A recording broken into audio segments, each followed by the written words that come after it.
What is going on, YouTube? This is Lawrence over at Mighty Comics and Collectibles, and I have a special guest with me this week. You guys may recognize him. I call him the AF15 King. You guys should probably too. Welcome back at Errol Molnar on Instagram. How you doing, bud? I'm back. I'm doing good, man. How you doing? Good, good. I'm just, hanging out. We got a bit of a snowstorm today here in the Northeast, so it wasn't too bad at all. They were talking about 2 to 20 inches. We got like 4 inches. So Nothing we down got here. away on. Yeah, I know. Forget it, man. Nothing but heat over there, you said. Two cut past week and a half, it's been probably 95, 100 down here. I Oh could my use some God. cold weather. I'd rather it be cold than hot. Like when it gets to that hot, I can't take it either. Like to me, that's No, hot. it's been unbearable for the past week and a half, and I'm like, I take minus 40 below zero any day right now. No Yeah. problem. It's crazy, right? Hmm. So I'm gonna go ahead and throw up the thumbnail, guys, for today's video. Should have done this earlier, but I put enough effort into these things. I wanted to at least share that. There you go. So we're talking all things comics today with Errol.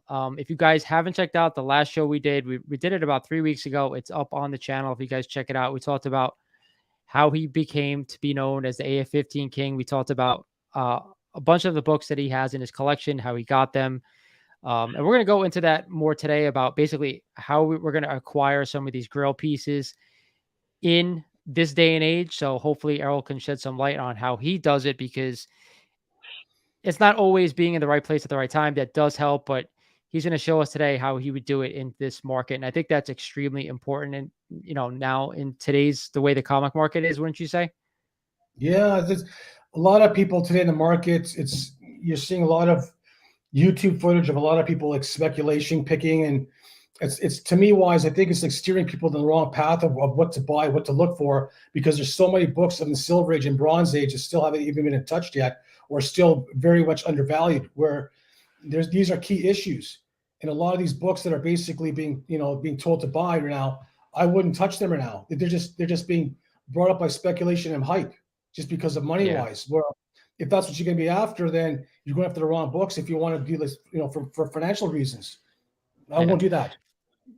I can't, for one book that keeps appearing on the hot 10 list, which I cannot stand, is that Darth Vader 3, that Star Wars book, man. I get like so much hatred saying that Mm. I wouldn't buy that book. People just come after me left and right. I mean, I don't mind. I mean, I guess as the channel grows, you're going to have people who do that stuff, but I don't know. A lot of the modern stuff I can't get into either. Don't get me wrong. I'm like, I'm a Spider-Man fan. People out there know I'm a Spider-Man. So I can get into like reading new comics about Spider-Man, even though I'm not really crazy about the new run. But if you're into it, I get it. Like, you're a Star Wars fan, go ahead, pick it up. But like you said, it's not a monetary thing. We're not going to spend the money on that to make money on that, right?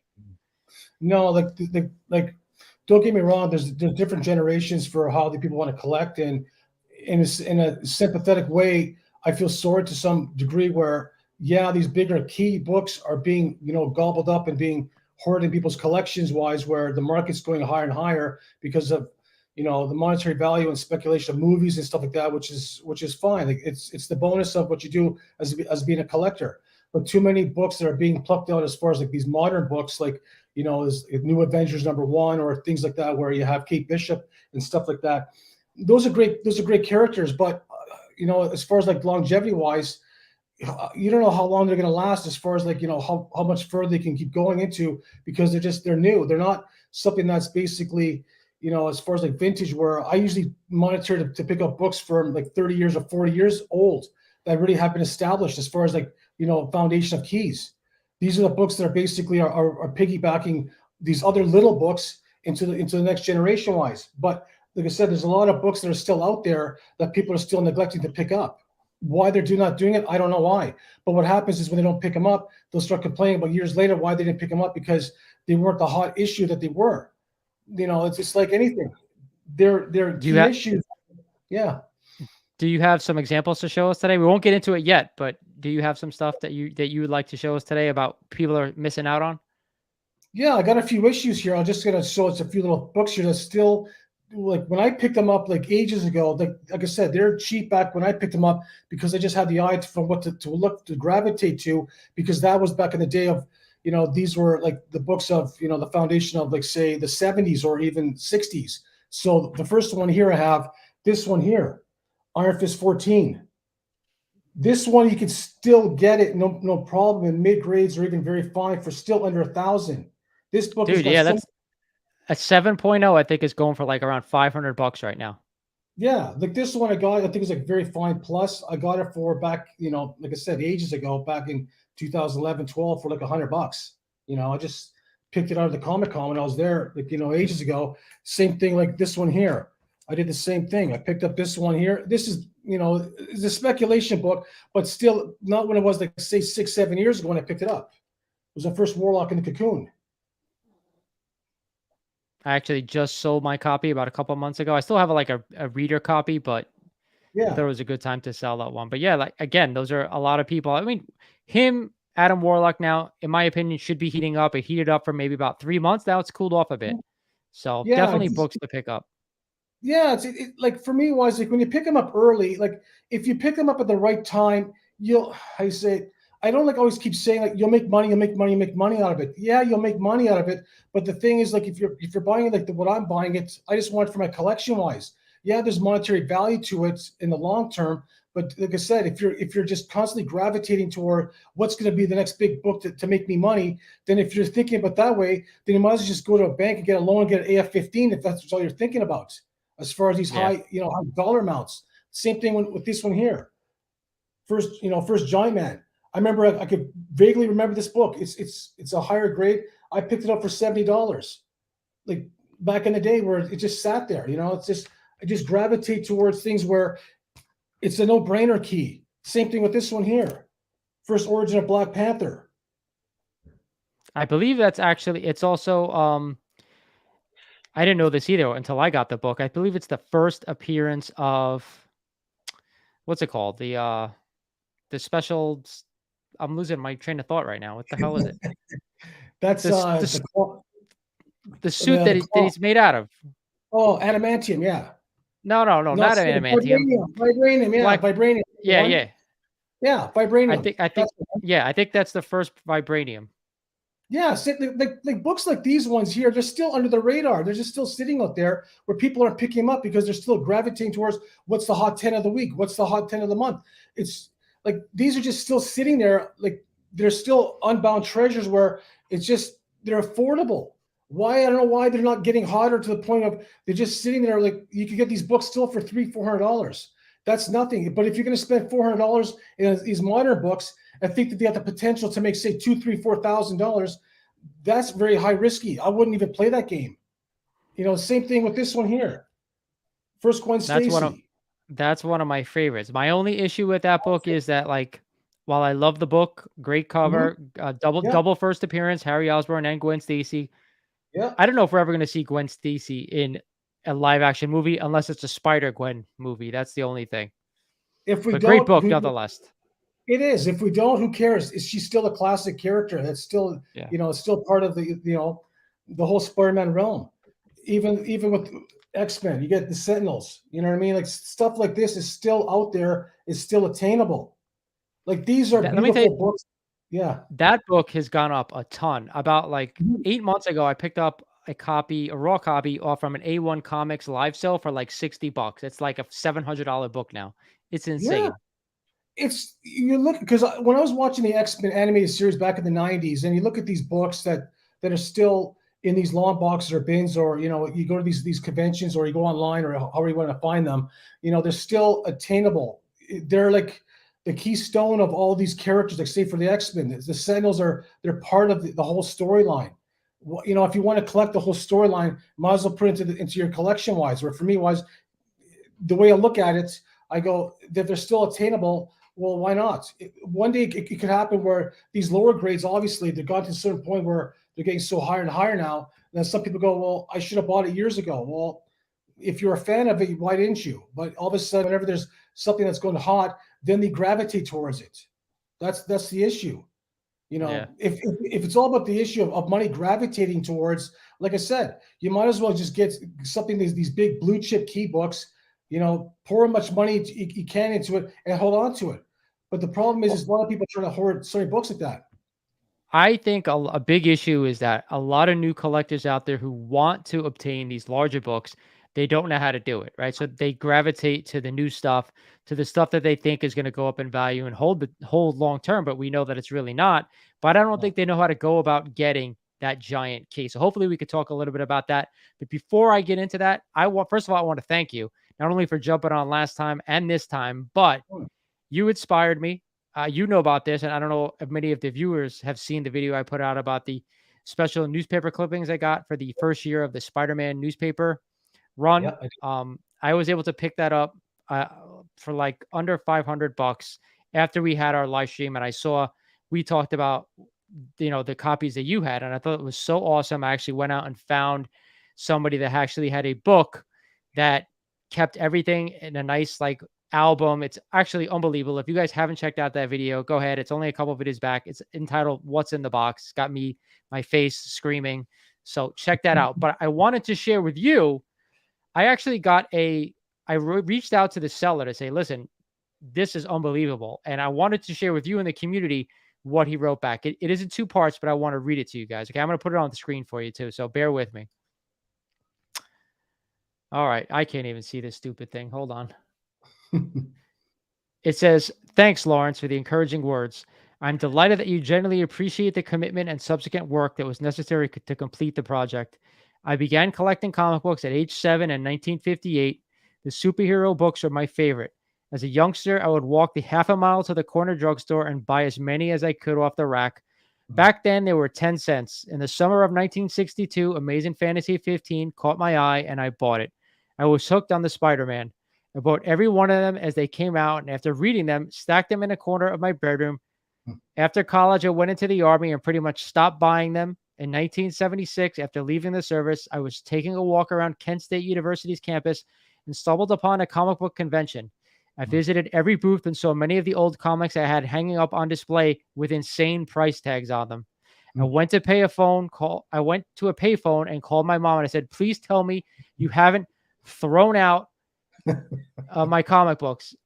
And she said, no, thank God she hadn't. When Spider-Man Comics Book first started on January 3rd, 1977, I started clipping and saving them and had family and friends do the same for me. I retired last year, and at the top of my bucket list has been to sell my 6-decade-long 7,000 plus collection to other collectors who will enjoy them as much as I have. The comic strips collection was a real challenge. I spent hours and hours putting it together in a format that was easily readable. The materials alone exceeded $100. I know it's expensive for you, but believe me, it was worth every penny. I have not seen another. Isn't that amazing? Isn't that freaking amazing? That's fantastic, because I love reading stories like that, because there's a story to every person's collection, how he collected it, why he collected it. It's the same thing with me, why I collected it, why I did this, or it comes with a provenance to it. To acquire something that you acquired is how I collect, or even how this other gentleman has collected. It's what makes me excited to be a collector. It's not, when I'm watching so many YouTube content of all these speculating books over, it's almost like draining, and it's almost getting over tiring wise, where it's almost like beating a dead horse. You're not having anything to, as far as like, you're collecting it for the love of going to the store and saying, this is what I gravitate towards. I love this character. I love the stories that it's bound to. But when it's always about gravitating for financial gains, it's a whole thing where it's more financially now. It's not like a burden, but to people wise, it's getting almost like too much work involved, where you have to find a book where if it's not a financial thing ahead of it, then you won't even buy it. That's the point. That is a great point. This gentleman here who collected what he collected, that is absolutely a beautiful story. To have what he's collected, that to me is a treasure to have. That's what I agree. Yeah. To me, like the story behind it, and I saved that strip, and I printed it out, and I'm going to put it in the album, because that's part of the history of the collection, right? That's gorgeous to have. Like I said, that's provenance to what he's collected. You have a piece of history from what he collected back in the 60s. That to me is like, it's almost like opening up, like Indiana Jones and Ark, and seeing how he acquired it. Yeah. That's what I'm talking about as being people watching, as being collectors. Go to the store. Stop looking at saying, what is the big book for next week or next week? Why don't you just go to a comic store, look what's on the shelf and saying, you know what, why do I want this book? You know, is it because the cover's cool? Is it because the story's cool? You know, is it because it's a key issue, or is it because of a minor key issue? You know, that's what I'm saying is like when you're going to these stores or you're going to the convention, have fun being a collector. If you're making it more work than enjoyable, then that's the problem where it's leading. You know, yeah, there's a lot of money being involved with these books now, but like I said, it's the market is different than what it was like 10 or 15 or 20 years ago. Mm. And how I So collected, yeah, and how I collected back, you know, ages ago. Like I've been a collector for over 20 some plus years.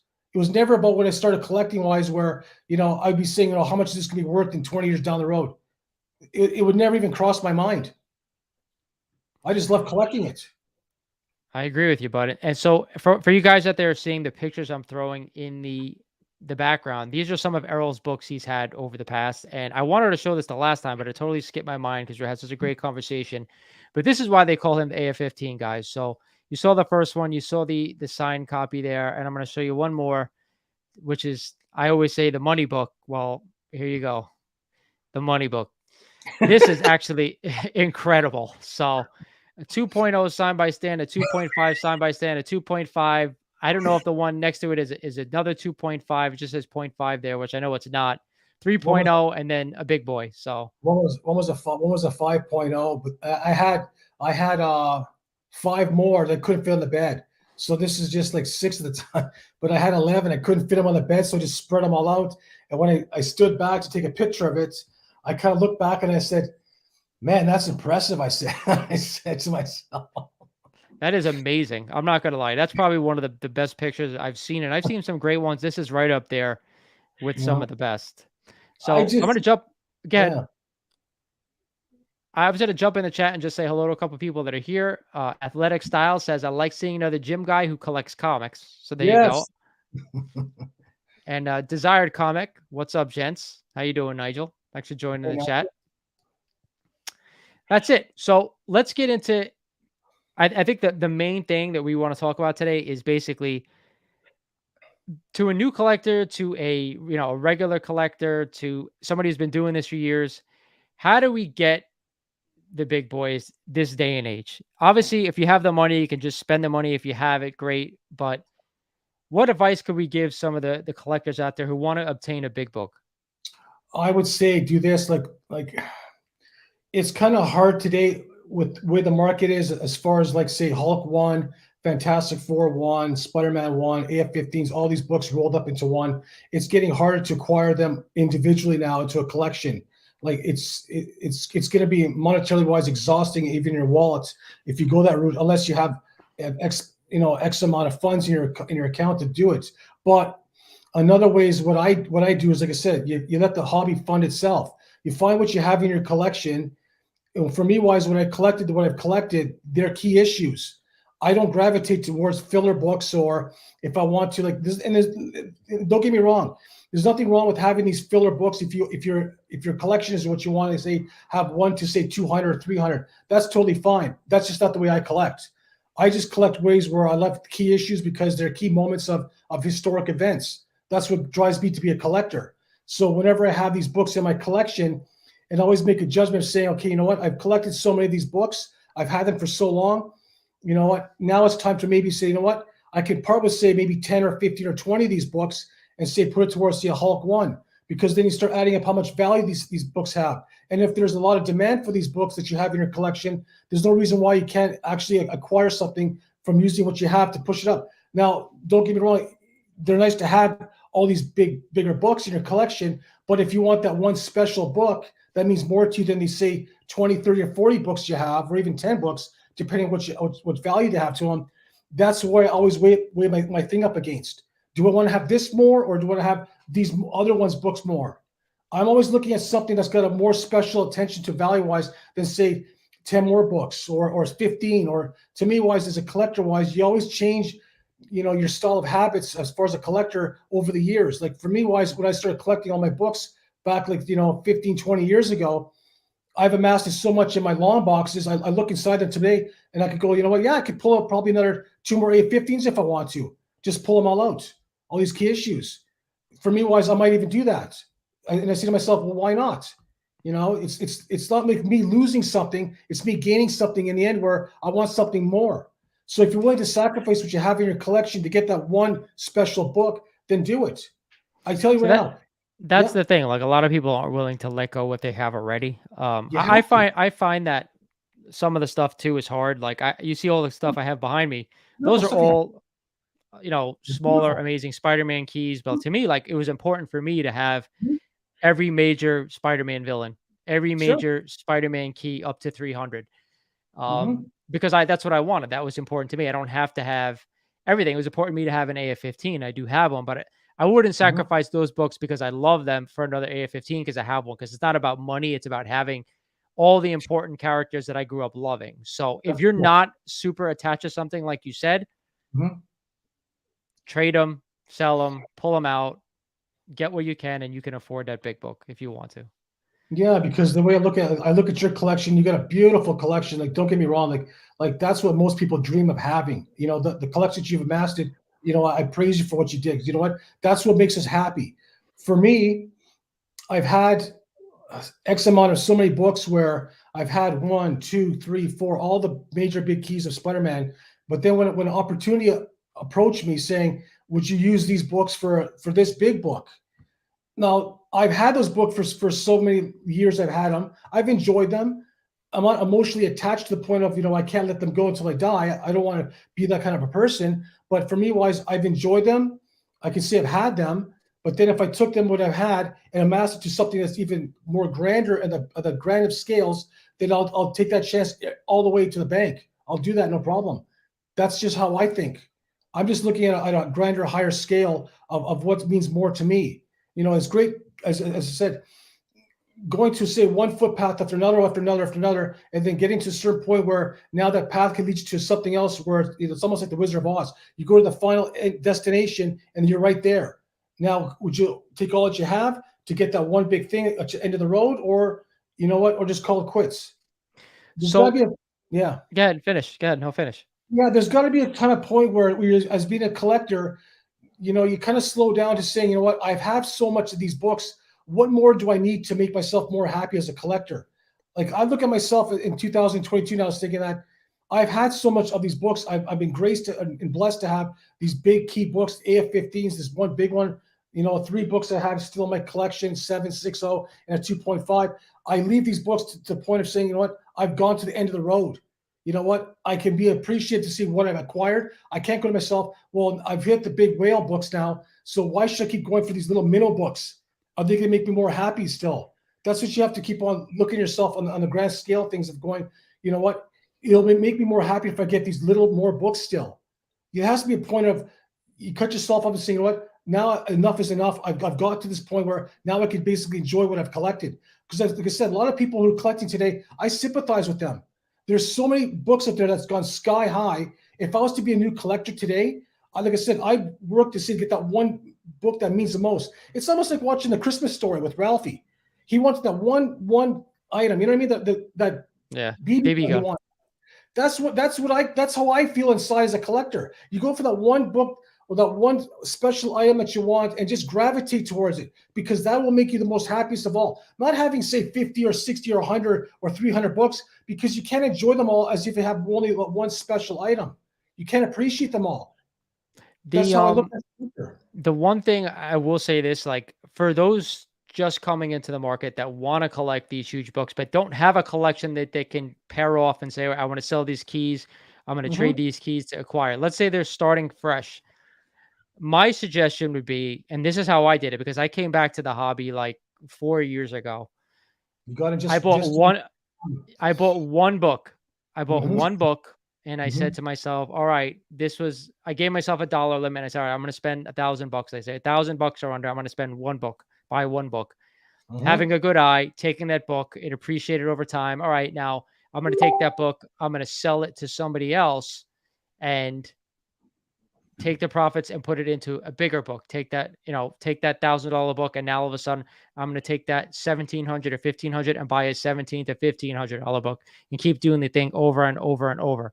The one other Yes. suggestion I'm going to make is we talk about sacrifice. Is that everybody spends a lot of money on comic books? I think like little books, new books, if you want to attain a big book, you got to kind of take money that you spend on other books and kind of put that aside. Like we can't go out and buy new books and spend $100 on new books a week. Like that's $400 or $200 you're spending, a month on Yeah. new books that I get it. You want to read it, but go get yourself a subscription if you want to read certain things. Mhm. Maybe cut yourself down to 2 books instead of getting 20 books a week or 10 books a week. Save that money and keep putting it away every month. If you save to $200, $400 a month, you're talking about by the end of the year, putting away almost, 12 times 5, let's say is $6,000. Mhm. No, I'm sorry. Yes. I mean, Yes, that's a lot of money. a lot of money.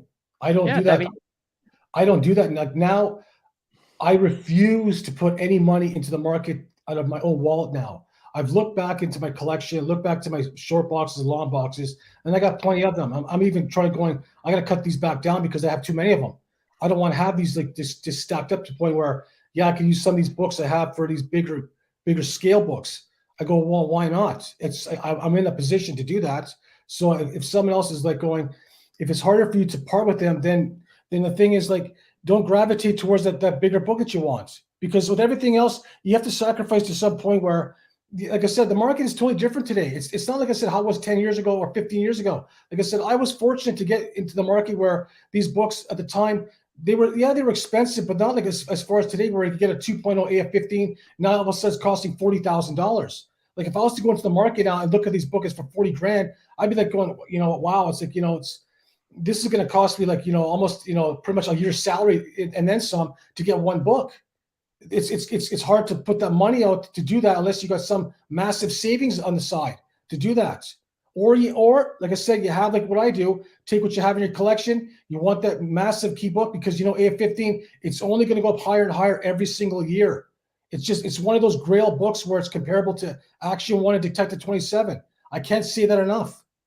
If you have the means to do it, that book will be the most prized book in your collection. I can tell you that right now, firsthand. If you've got so many books in your collection and someone comes up to your collection and says to you, what do you have here? They'll say, well, I have this, this, this, this, this. Oh, that's nice. That's nice. They say, well, then I have this big book here. Oh, you have the King of all King books, don't you? I said, yeah, I got an AF15. Now you're talking.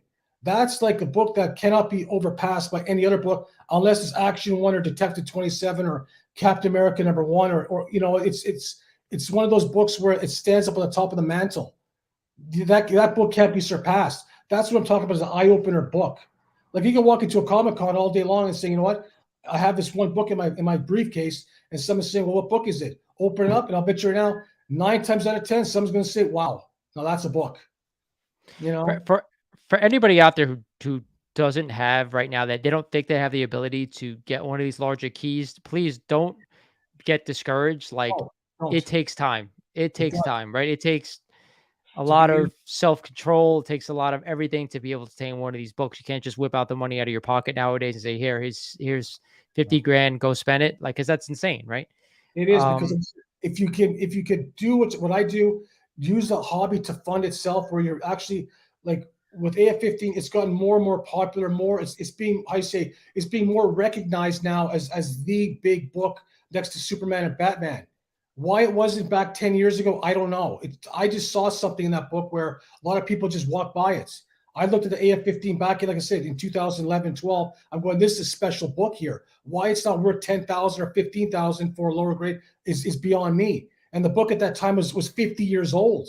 Like, I mean, half a decade, half a century old, and it's still obtainable.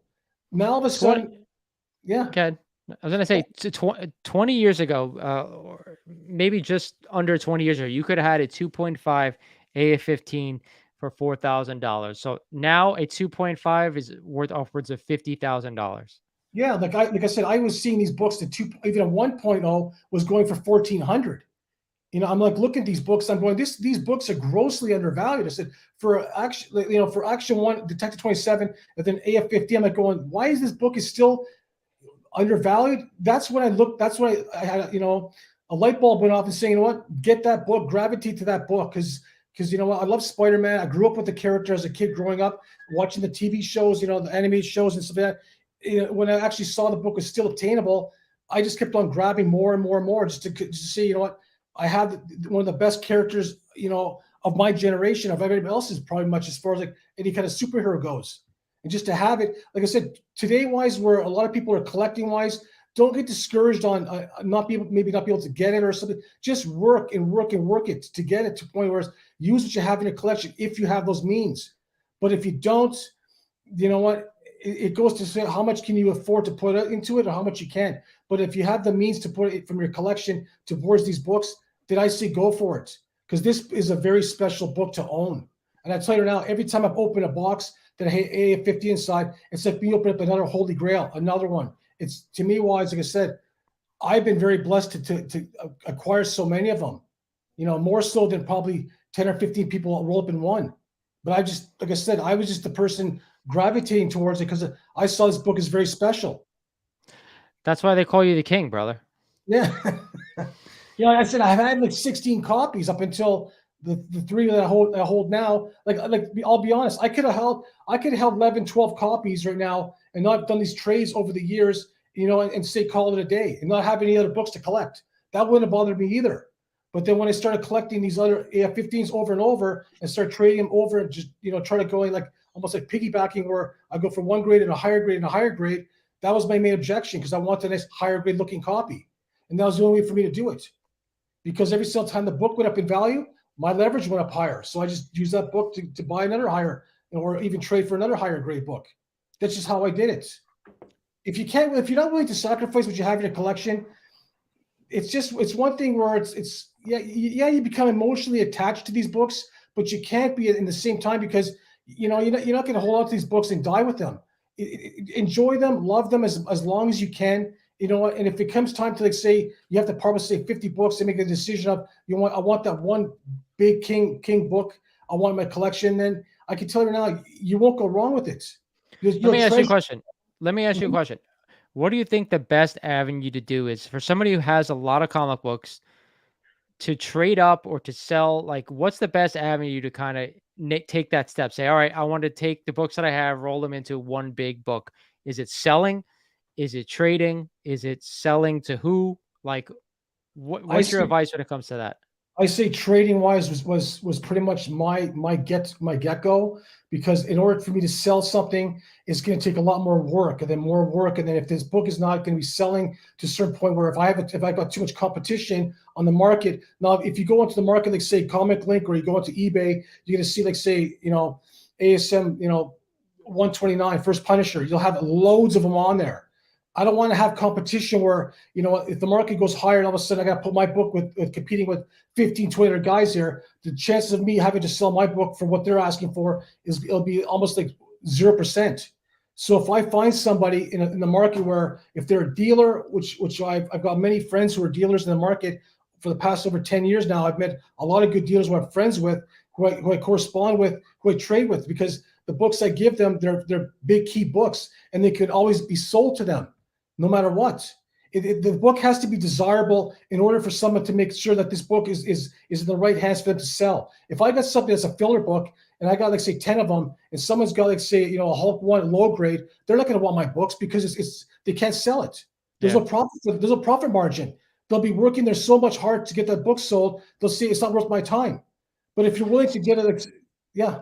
I was going to say, so let's talk about smaller keys that you would buy. I know you showed a couple already that you would buy or you would kind of trade to try to get that bigger book. I mean, you showed us an Iron Fist 14, first appearance of Sabretooth.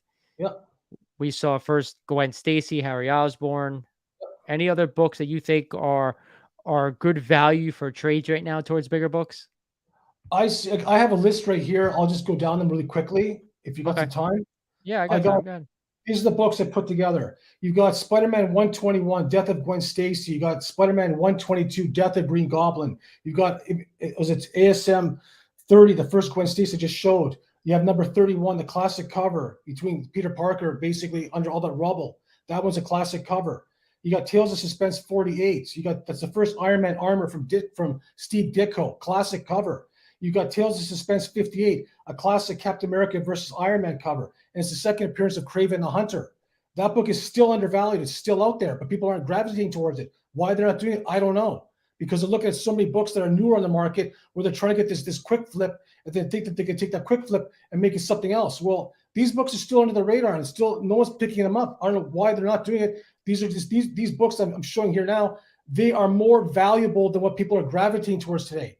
That to me is insanity. Why they're doing that. They're just hurting themselves in the long run. That's all they're doing. They're not picking up these classic books where they should be. Put them in a way, enjoy them, and love them, and then in the end of it, they'll have a better financial gain than these flash in the pan books that are 5 years old, 2 years old, or 10 years old. You know, I could keep going on. I said Detective Comics 227, homage cover to Detective 31, Detective 251, first Joker cover with Neil Adams, classic cover. That's still out there. You know, Hulk 180 is still a good book to pick up. It's still under 1,000 for a lower grade. It's first appearance of Wolverine, you know, technically. I think a 4.0 is like $800 or $900. So that's mid grade almost. Yeah. It's still affordable. Like people understand, it's like, well, I want a higher grade. Well, sure. But listen, I was getting a 2.0 AF15, a rag copy for $2,000. People weren't gravitating because there wasn't a higher looking grade book. Now all of a sudden you want to pay $40,000 for that book. Well, what do you think is going to happen to a Hulk 180? If it's a 4.0, a rag looking copy, someone down the road is going to probably pay $3,000-4,000 for it when a 181's out of reach. Don't you think? People just don't understand. They don't understand that. I'm trying to put people's perspective, saying what's important out there that you're not even, contradicting what you look at these other books that are just constantly seeing these YouTube videos are saying, buy this book, gravitate this book, my speculation book for $10 of the week. These books, I'm just saying now, are garbage. Don't buy them. These are people that are trying to sucker you in to buy these books, and they'll end up to be nothing in the end of it. It'll end up in draining your wallet. And then in the end of it, you'll say to yourself, I spent thousands of dollars on all these speculation books. Now, how much are they worth now today? In 5 years down the road? Nothing. Nothing. Yep. You're right. No, you're right. Listen. You couldn't sell it to an antique store and say, you know what, can I get $1 for them? They don't want them. You know, it's just madness. We're gonna upset a lot of people here tonight, but that's all right. I agree with you. Like I said, I have no problem buying this stuff like to read. No. Like you're into reading comics, go buy yourself a $5 book and go read it and enjoy. But we're talking about the people spending hundreds and hundreds or even thousands of dollars on these spec books, which is absolutely insane. It is like I'm look at the demographics here. In the 80s of the top, okay, this is the 80s era, then the 90s are going to go into. The 80s era, there's only a few books that's cracked the high mark as far as like key issue books from the 80s. Mind you, there's like thousands and thousands of books in the 80s, but the only top books that I'm going to go into over $5,000 is a TMNT #1 first print, Albedo 2 you've got Crow #1, Caliber Presents #1, and ASM 300. Those are the only top books that's basically gravitated over 5,000. Listen, anybody who hasn't checked out my last video, I did the top books for the Copper Age that I'd still buy for 2022. Errol just named 3 of those books on that list, and there's only 6 books on my list. The 2 of them I've never even heard of before. Obviously, I have Venom, I have Albedo, and I have TMNT. What were the other ones? You have Crow #1, you have Caliber Presents #1. So Caliber Presents #1 has the crow on the back of the cover. Oh, the crow. I gotcha. Okay. Crow #1, the black cover is synonymous for the beautiful cover it has. That one is still above as far as like say value wise is a top key book of the 80s to still pick up. Everything else after that, there's nothing that you can even pinpoint as far as value wise. It becomes very slim to pickings of these books. And even the 90s, you've got basically New Moon's 98. You've got Batman Beyond #1 first print. You've got Batman Adventures 12 first Harley Quinn. And there's only a few of these books that ever cracked $3,000 or $4,000. People don't understand this, that these books have a limit of how much they'll go up in value. If someone's going to say, you know, if I want to buy a Batman Adventures #12 and pay, say, $3,000, if I was to pay the $3,000, I'd be going, you know what? Is there potential to this book to go to $6,000 or $10,000? I don't think so. That's a great point. You reading some of these books, you really did your homework. So guys, if you're in the chat or if you're watching this on the rewind, listen to some of the stuff he's saying, because a lot of these, like he said, the Copper Age books, the modern books, there's only a handful that have really gone to the moon, right? So go ahead. I have J-Biz says he has a lot of the books on your list. He wants to hear the rest of what you have on your list. Yeah, and the thing is that people understand is there's limitations to how high these books are. If I was to get a Batman Adventure #12 and say, oh, great, I'm going to get a 9.8 and dump $3,500 into it, that book is, to me wise, at the 9.8 is a dead book. It's not going to go higher to 5,000 or 10,000. That book, that character has got to be something really special in order for people to gravitate to say, I want that book. Well, we've already seen it. Birds of Prey didn't do that well. We see Suicide Squad with Harley Quinn. It was a mediocre movie. Well, what is it going to take for that character to surpass the breaking point of that threshold? I can't see it happening. So if you want to go dump it into it, go ahead and do it. But that to me is called dead money. But the other books I've just read off to you here, these are still under the value books where it's still attainable. Then you have basically here, you got Captain America number 117. That's first Falcon. It's going down in value, but still it's a book to pick up because why? It's the first African American superhero next to Black Panther. That's historic as it is, but still, it's just why they're not gravitating. I don't know. Then you have basically Fantastic Four 48 and 49. Those two books right now, if you're going to buy a good book, when Fantastic Four comes out and Silver Surfer comes out, you want to see that book skyrocket, the Fantastic Four 48 at a 2.0 or 3.0. That's the same thing happened to me when I got my Fantastic Four book of a few years ago. I bought it for next to nothing. But then when I bought the AF15 back in, say, 2011, 12, it was at 2,000. Did I know it's going to go to 40,000? No. Well, look at it now. What do you think the book's going to do? It's going to stay stagnant when the movie comes out? But the problem is it's not hot right now. Well, good. Let it not be hot. I'll buy it all day long if I have to. If I buy 10 copies tomorrow saying, you know what, I'm now the Fantastic Four 48 King now, I'll say, well, how'd you do it, Errol? Well, I just saw a book that is just basically sitting out there. It's there for the taking. Now the movie became, absolutely phenomenal. You got the character-wise Silver Surfer coming out that people are actually loving the character now. Now all of a sudden I'm just cleaning up now. I said, well, why did people get it years ago? Well, I don't know. Because I'm so, draining all these high speculation books. Well, these are speculation books that are basically books that are 67, years old. I don't have to say anymore. I said, you look at these other newer books, these modern books, like I said, I wouldn't even dump even $1 into them. Unless you want to read them, that's fine. But if you're trying to get some financial gain out of it, don't do it. Don't do it. I'm telling you now. You're better off going to, like I said, buy a page from AF15 for $3,000. That'll have more financial gain than these modern books. What do you think about the first appearance of Miles Morales? I like the character, but people don't understand this is Miles Morales is a Spider-Man. He's not the Spider-Man, Peter Parker. That's the difference. People are not understanding that. He's a Spider-Man, yes, but he's not the Spider-Man. He's just a clone off of Peter Parker. So for me, wise, when I'm seeing a variant copy going for, say, 30, 40,000, would I pay that kind of money for that book, a 9.8? You got to be out of your mind. I would never do that. I would rather put $40,000 to a coverless AF15 all day long if I had to. Because that book is just basically being driven by financial speculation. That's all it's being driven up for. I do think a lot of the younger generation do like that character. I will say that. Like I said, when I first heard the rumors that they were going to come out with other Spider-Man, I was not a fan.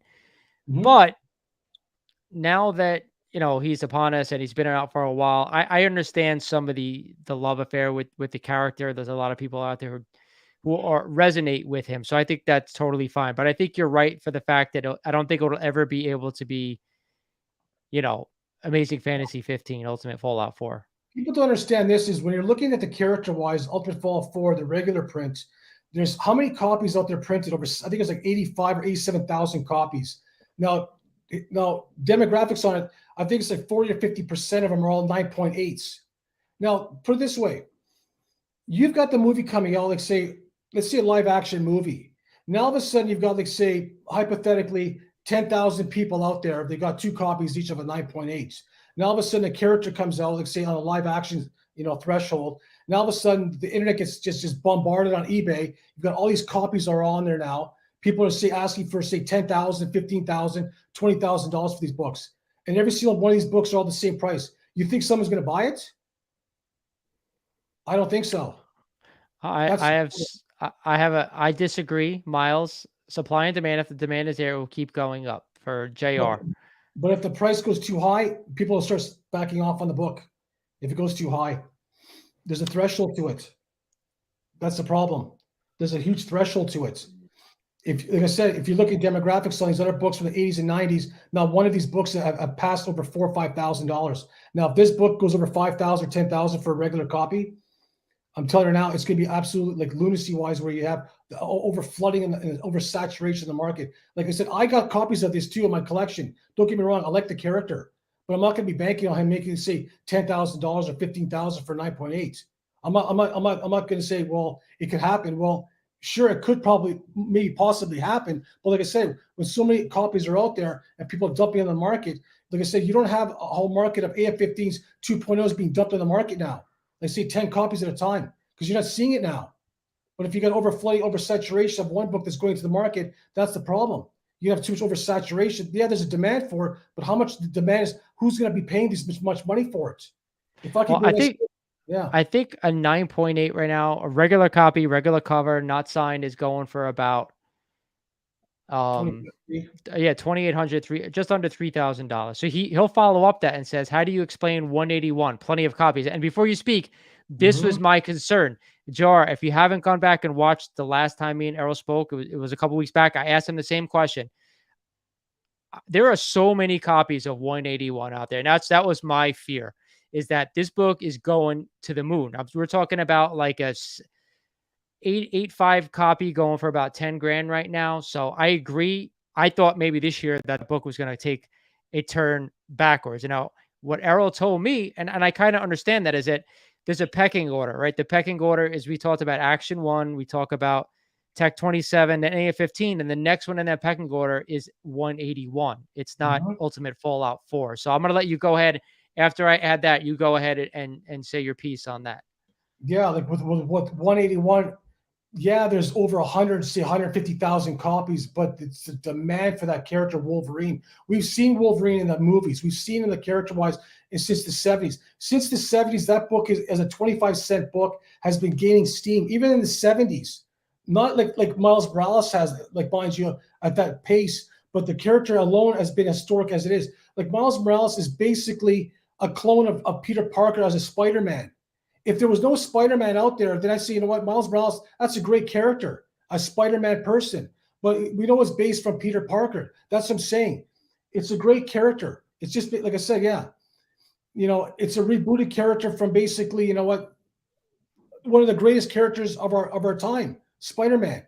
Like I said, if you're going to bank on some character-wise, like a lot of people have that book in a collection, like Ultimate Fallout 4. Like I said, I have a couple of copies. But like I said, I like the character. I love Into the Spider-Verse, the animated film. Beautiful film it was. You know what? Don't get me wrong. But if I'm going to be started saying, you know what, my book's got the potential to get these higher level money-wise to it, I won't think of that. It's just, to me, like I said, it'd be oversaturation. Because, you know, put it this way. If there's 9.8s out there, right, of Ultimate Fallout 4, and now all of a sudden there's, say, 30, 40 copies that go boom into the market, will they get sold really quickly? Now, put the other aspect here. How many Hulk 181s or 9.8s out there? There's about 130, 140. Now imagine if someone did that now with the Hulk 181s, to let's say 50, 60 copies of 9.8s and threw them on the market. Everyone's asking, say, $100,000. Every one of them. Are they going to sell? That's what you have to ask yourself. That's what you have to ask yourself. We all sell at the same time. The one thing that I'll bring up about other Spider-Men is that because Spider-Man is the most relatable, they are kids, right? All of them, Peter Parker, Miles Morales, Spider-Gwen, they're all kids for the most part. How these other iterations of Spider-Man handle what's going on to them is what makes Spider-Man Spider-Man. That's the whole point. So they're coming at the character from different angles, and that's all it is. And that's something all of us relate to it. That's why everyone is in love with Spider-Man. JB says that everyone used to love Superman, but he is far from what he was. And I brought this to your attention because I know you're a Superman fan, and I was when I was a very, very young kid. But after the early movies with Christopher Reeve, I fell out of love with the character. And I want to bring it up because I think that Superman being basically not from Earth, not from human, basically, I get he has human traits, but that plays a part in it. What do you think? With Superman wise, it's I grew up with it. You can see the painting I have behind me there. You know, Alex Ross's piece. I love the character wise, but it's a character wise that you can't really, how do you say it, redevelop into something that's basically, you know, really refresh him to make him more, you know, more popular wise. It's the character's over 80 years old. There's not much you can actually do with him more where, you know, to kind of surpass of what, you know, historic things that he is. The things with Spider-Man wise, the character wise, he's got so many stories, like so many rogues in the villains that he has. The stories just go on and on and on. It's almost like Batman. You've got so many inside that it makes it so historic and so rich in history, where you can just tell stories for decades. Superman is very hard to keep developing more because it's very limited on what you have as far as to make the character more popular than what he is. You know, as far as historic wise, yes, he created everything. As far as what came after him, if we didn't have Superman, we wouldn't have Batman, we wouldn't have Spider-Man, we wouldn't have not all these characters today. He's pretty much the godfather of all characters that started it all. That's pretty much what it is. That's how I see it. Any more books on that list that we haven't gone over that you said were really good buys right now that nobody's talking about, or if we covered them all? I got a couple more still here. I got basically you got Spider-Man 298, 299, first Eddie Brock, first Venom appearance. And even Todd McFarlane said, even on an interview, which I've watched several times, he says 299 is pretty much the first appearance of Venom, as far as like character-wise in the back of the book. That book is still a great book to have. Todd McFarlane is basically what, you know, Jack Kirby was back in the 60s. You know what I mean? It's like the generation. The modern era. That's what he is. You know, it's like you have Web of Spider-Man 118, Scarlet Spider. That's a good speculative book, but it's still a good character to pick up because it's still cheap. You know what I mean? It's still a character that I'm sure they'll pluck it out and sure develop it, and it's just a good book to have. Then you have that book was actually on the Hot 10 list last week, guys. If you haven't checked out my weekly Hot 10, it airs on Thursday, 12 p.m. Eastern time. Go ahead. I'm sorry. Yeah, great book. Yeah. And then you have, like I said, Tales of Suspense 52, still Black Widow 57. You have Hawkeye. Those still books are classics. They're still 60 years old. You know what? And under $1,000. Both of those books you can get for under $1,000 each. Still, you know, like I said, these books are 60 years old. You know, yeah, the market is going to go up and down on anything, just like a stock market. You buy in the dip and you wait for it. That's how I do it. If something's going low, something's not going to be highly popular to buy, then pick it up. If you want the book, then pick it up. It's nobody else's fault if you don't pick it up, if you don't want it. The same thing when I was picking up AF15s. No one was picking it up. I was just picking them up. It was just a book that's just sitting there. It was next to nothing at the time, where, yeah, it was still worth, like, you know, $2,000, which is still not chump change, but still back in the day where I was picking them up compared to today. If I had to pay $40,000 for a book today, I go mad if I had to. Yeah, that's a lot of money to put down for one book, unless you got something really saved in your comic collection where you can justify it. You know, other books here I have still too. You have Incredible Hulk Annual #1. That's a great book to have from Steranko. Then you have Avengers 4. That's still a good book to have. Captain America Silver Age book. That's still, it could be attainable still today. It's still low grade. That's about $1,000 as well. Still there. You got Fantastic Four #12. First Hulk versus Thing meeting. Still affordable. Low mid range. That's one of my favorite covers of all time. Yeah. Daredevil #7. I was buying that book 4 or 5 years ago. I said, this is a great book to have. First red costume of Daredevil. Why it's so cheap still? I don't know. Why it's just still sitting. I just picked it up. You know, I just got a copy a couple of weeks back. I paid $225 for a mid-grade copy. So there you go. Yeah. It's a great book to have. It's first red costume of Daredevil. Yep. What's you know what? If it came time to me buying that book for say $300-400 or see some modern variant, what do you think I'm going to gravitate to? The old classics back in the 60s. You know what? It's like buying an old vintage car. If I'm going to buy a Mustang 57 or 67 Mustang, why would I buy a newer car today? I like the classics. That's just how I gravitate towards, you know, because it's got more historic meaning to me.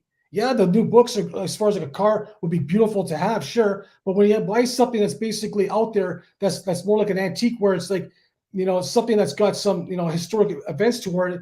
That's, to me, wise is you're buying the history of the book, or even a vehicle. Yeah. It's the same way I look at it.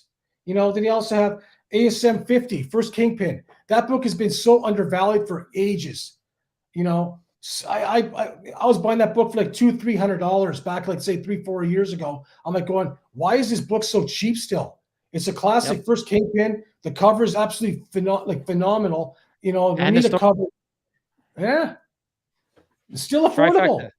Yeah, no, you can have like a mid-grade copy for an $1,100-1,200 bucks. With a lower grade, you can still get for like $700.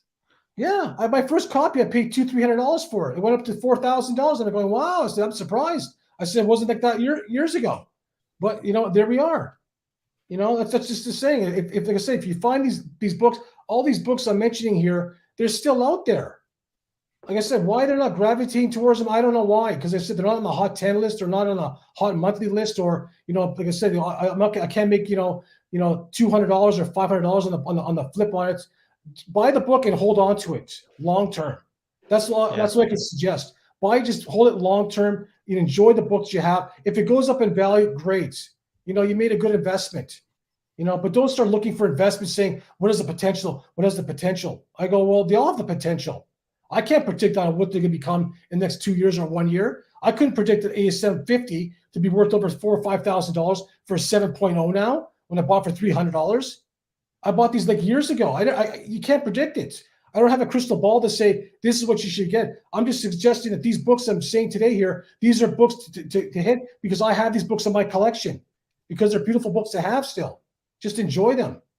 And if they go up in monetary value, all the better. That's great because now all of a sudden you get a little extra taste of the pie there where you actually, you enjoy the book. If there's a little extra crumb on the side of it, all the better. That's great. And if you want to use that book as far as the leverage wise, then get something else on top of that. So we're gonna segue a little bit because we're talking about AF15 and whatever. Do you have anything left? We won't go into it yet, but do you have any other books left on that list or no? This one I have here.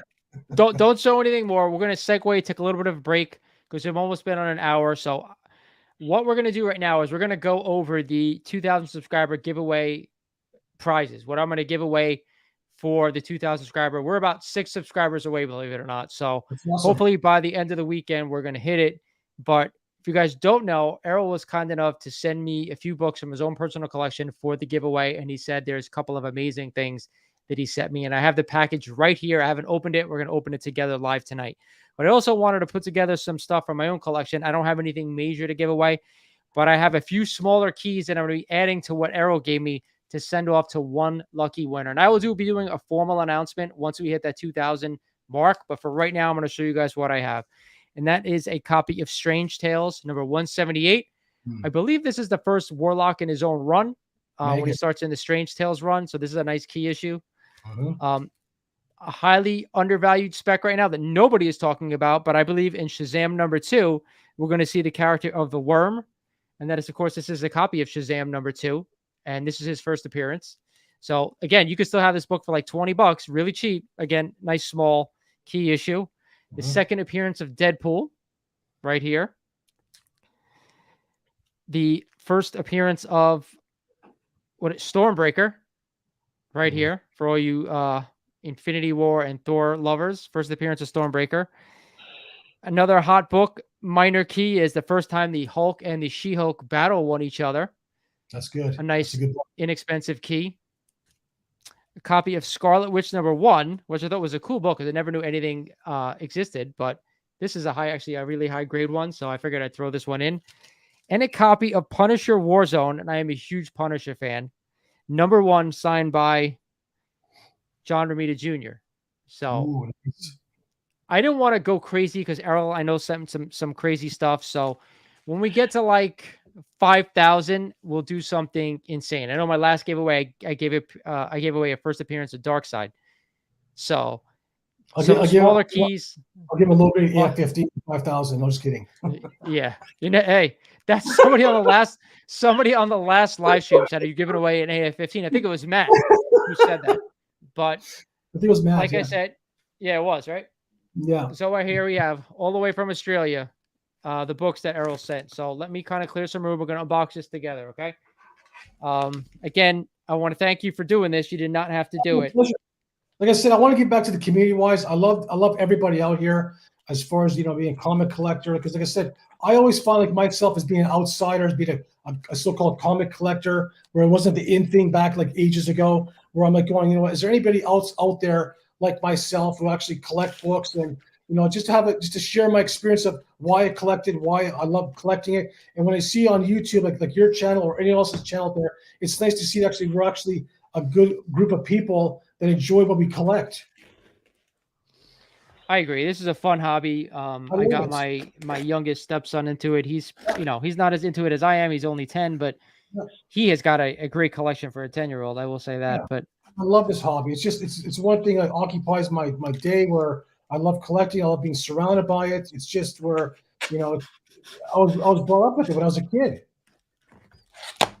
Well, that's why we do it, right? It gives us a chance to kind of relive our youth, relive that passion for things that we enjoyed when we were kids. 100%. But once you have their high grades, so just let you know. I'm trying to be as careful as I can here, getting this open. Don't cut the AF15, all right? Yeah. Trust me, I'm sure anyone would love to get a ripped AF15 anyway at this point. Yeah. Oh, all right, I'm almost there. So there is a nice little note in here. Congrats to 2,000 subscribers. Thank you very much, brother. Appreciate Anytime, that. man. My pleasure. All right. Now let me get this out of the cardboard. All right. Wow. That's all I'm going to say, because the first book I see is a really, really hot book right now. It's a high grade. When I say hot, really hot. Like, people are like paying a lot of money for this book. Newsstand high grade, yeah. Oh, the second one is worth a ton of money, dude. Holy crap. No, like I said, I want to give the people out there, like I said, I've been more than fortunate and more than blessed of what I've been collecting throughout the years. I want to give back to people out here, you know, like your channel wise, where people enjoy, for all of us to come together and say, why do we collect? You know, what's, you know, everyone to share the experience wise. I just want to give someone else a good opportunity where, you know what, give them a good, happy day. You know what I mean? So it's like, sometimes it's not easy to obtain, but there's some people like myself, you know what, I'll give a little more to see someone else to give them a better day. Guys, you guys better go to @ErrolMolnar and follow him on Instagram right now, because what you're about to see is ridiculous, because both of these books are super high grade. Yeah. And in high grade, these books are worth quite a bit of money. So, oh man, I'm speechless, because this is a lot to be given away. So again, Errol, thank you. I'm going to show you guys what it is.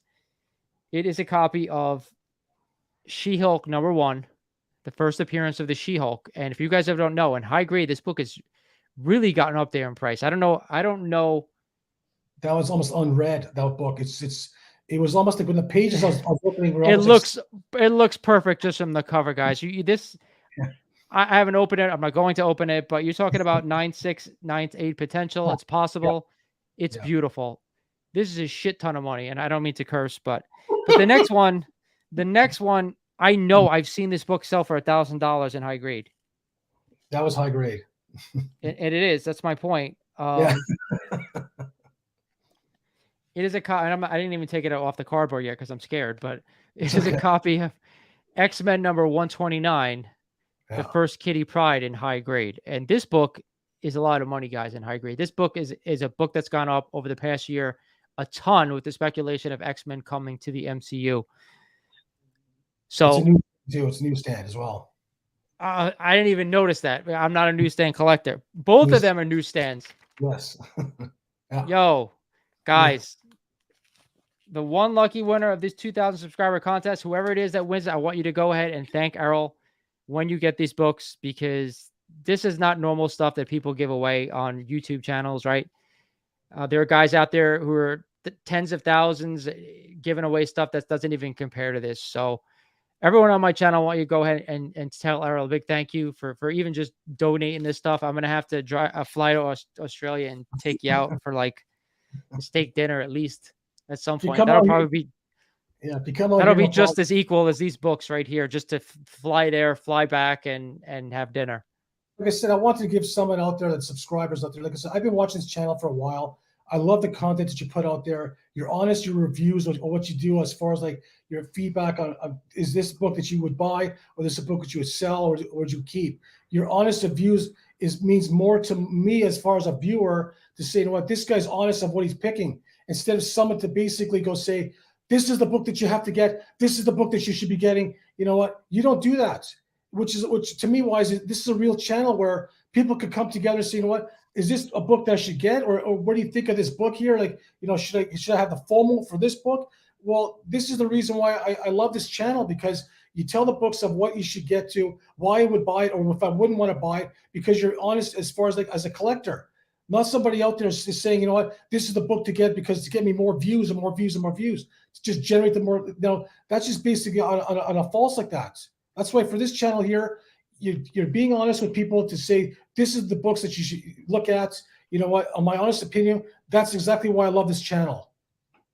Thank you, brother. I appreciate the kind words. It really does mean a lot. I've been at this for literally about 3 years, and for literally for about 2 years, it was a struggle just to get people to watch my content, and then I kind of figured some things out, and it's been a lot better. So we're I'm like I said, surprised. we're almost at 2,000, and I can't thank you enough for not only for coming on the show, but for donating your life's work to help my cause here and help the community's cause, Yeah. to show them that not only that what comics do for the people out there, but also, what you do for the community as well. Well, that's the thing is like for someone to I'm hoping that someone, gets to 2,000 subscriber, and you know what, maybe they cannot afford that book. To me, wise, that gives me more pleasure, more gratitude to help someone else out there. Because yes, there are a lot of people out like myself out there who will give a little more to say, you know, if you can't afford it, you know what, I don't mind giving this to you because you know what, in my collection, what I've collected over the mass amount of years, and yes, having these big Grail books, to me to do that for someone else, it's more than my pleasure to do that, to give them a better day for themselves, saying, you know what, I could never afford this book, that, but this guy gave me the opportunity to actually, win this book or even be the 2,000 subscriber. I'm glad to make someone's day. That's what it's about. I'm glad for that. Thank you, brother. As always, I always throw in some extra stuff too, so I'm not gonna name what that stuff is yet because you'll get it. Whoever the winner is will get that stuff as well. Not comic stuff, but other stuff related. So you'll see whenever the winner is. So I'm gonna make an informal announcement once we get to 2,000. I'll do a video and I'll show the books again, and all you'll have to do is like, subscribe, and comment on that video, and that enters the person into the subscriber giveaway. So, there's one other thing I wanted to mention before we go on to the rest of the books you're going to show. We have been on for about an hour and 10 minutes, so I have about 15 minutes left, and then we're going to have to cut it short. But I have something big that I'm going to announce. Not the subscriber giveaway, but something that I kind of reached out to somebody to say, hey, you guys be interested in this? And they kind of came back and said, yeah. So over the next week, I hope to announce it. It's quite a big deal, in my opinion. I'm not going to say what it is now because I want to do it in a future video. But if anybody who's watching this, stay tuned because something cool is coming. I hope you guys enjoy it because it's going to lead to more stuff being given out, some awesome stuff coming to the channel, some stuff that was, I don't want to blow it, but some big, really cool stuff that's happening that I can't wait to talk about. But that's what we're all here for. We're all, you have a good time. Everybody can yeah, talk. You want to talk about comic books and why you love doing it, why you love collecting it. I just love this whole hobby. I've loved it since being a kid and being more involved in it. As far as like when you're actually like making a living and you're going, you know what, I'm making money now. I can actually buy these books that before when I was a kid I couldn't afford it because they're too high. Now it's like it's actually you're buying back your childhood in a sense, which I love yeah, doing. To of me, course. it's impeccable. I still have a Spider-Man Hallmark statue that I got when I had to be like 10 years old. Like I went to a comic shop with my dad and I thought it was cool and he bought it and I still have it to this day. It's in my glass cabinet next to my AF15. So to me, like that's the special part of it, that I still have something that I got when I was 10 years old and I still have it paired to my favorite book. So, I mean, that's what this hobby is about.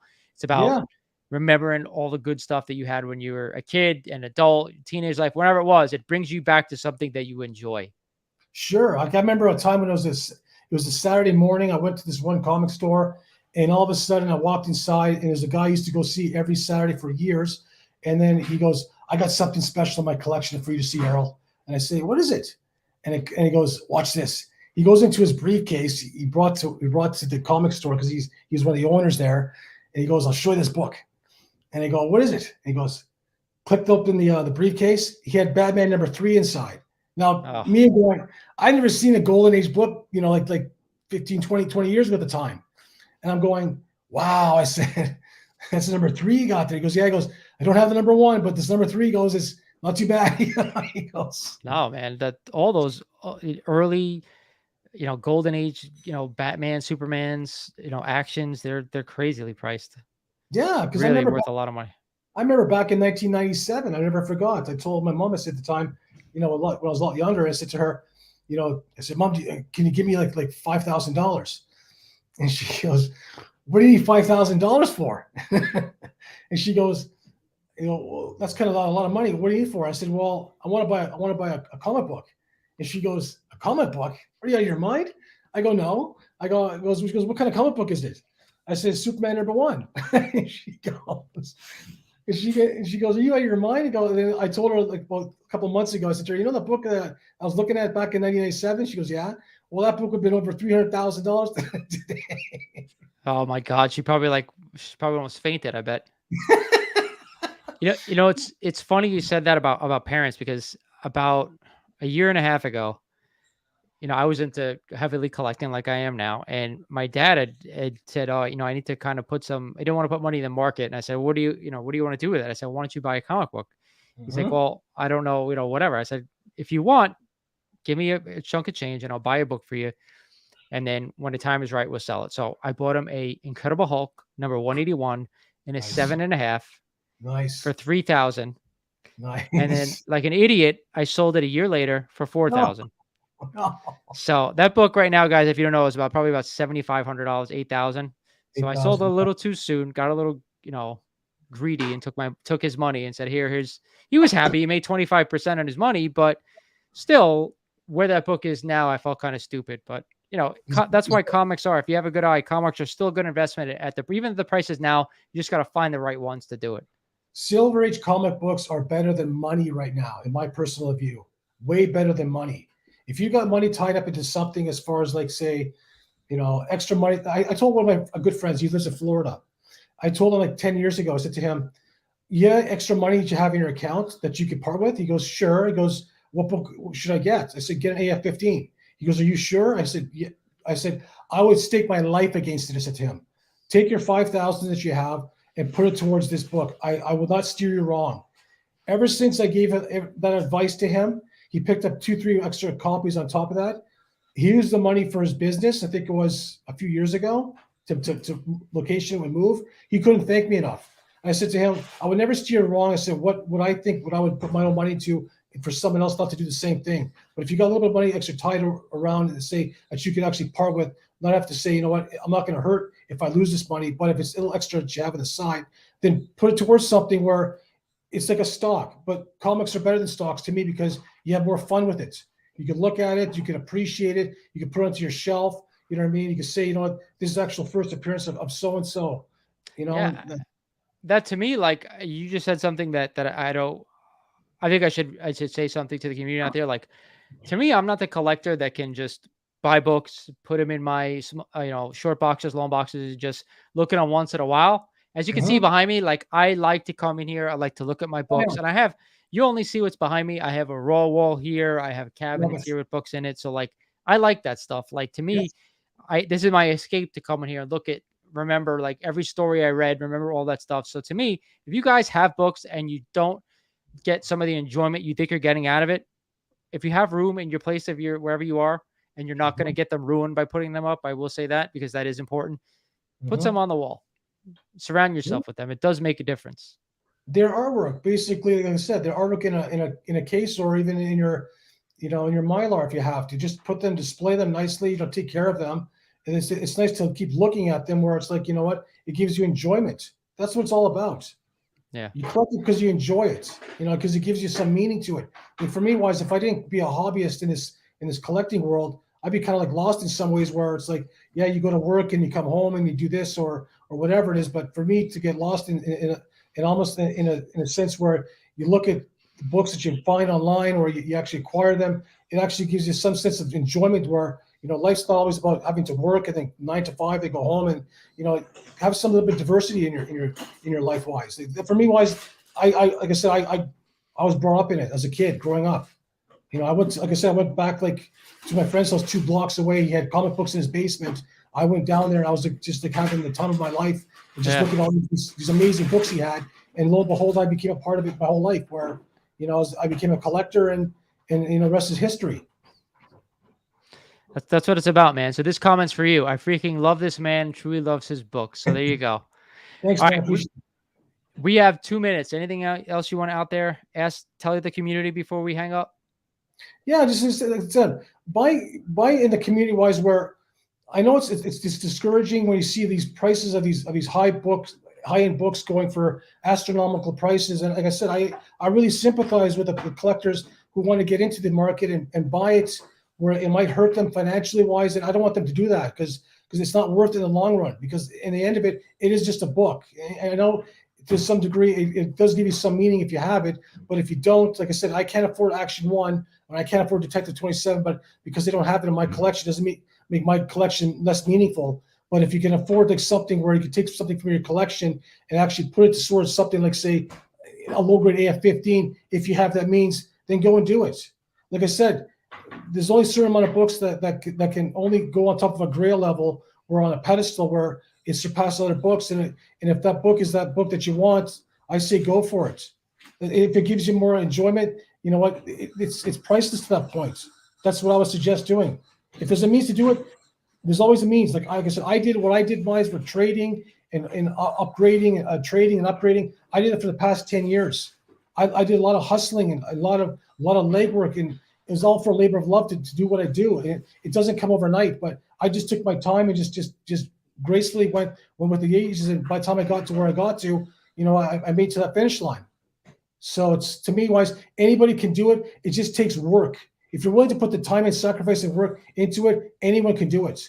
I don't care what the prices are today. You can still manage to get it if you focus on it. There you go, guys. Straight from the AF15 King's mouth. Again, Errol, I want to thank you for coming on the show. I want to thank you for your very extremely generous donation to the 2,000 subscriber giveaway. If you guys haven't checked these out, you're just joining, some amazing stuff that's going to be given away once we hit 2,000. I think we're at 6 away. So like I said before, follow at Errol Molnar on Instagram if you're on Instagram. If you're not on Instagram, make sure you sign up for Instagram and follow him and me. Lawrence _the_MCG. Also can be found at mightycollects.com. And of course, here on YouTube at Mighty Comics and Collectibles.